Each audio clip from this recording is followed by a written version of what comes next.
Finally, a break of some sort for renters who saw their monthly payments soar 17% in 2022. Consumer reporter John Metairie shows us why increases are finally coming back down to earth. Here's his Don't Waste Your Money report. Good news for renters in central Pennsylvania in 2024. Landlords have slowed down the rate of rent hikes that we've seen since the pandemic. So if your rent's going up, might be a good time to shop around. That's going to hurt me tremendously.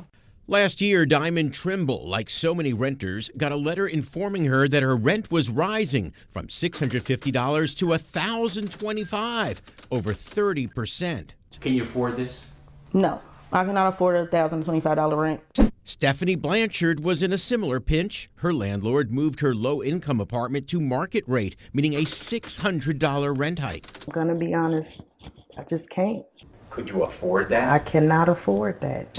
So hopefully your rent isn't going up this year, or if it is, it's just to mirror current inflation of 3 to 5%. If it is going up more, there are some things you can do. Attorney Nick DiNardo of Legal Aid says they're getting fewer complaints these days about outrageous rent hikes.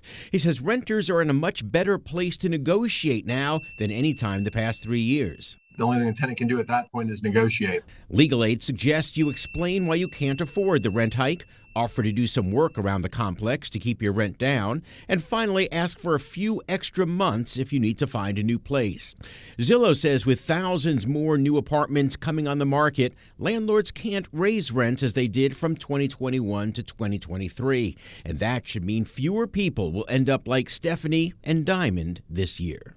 Your best bet these days is to avoid month-to-month leases. With a one-year lease, there's no risk of a surprise rent hike this year, so you don't waste your money. I'm John Metairie, ABC 27 News.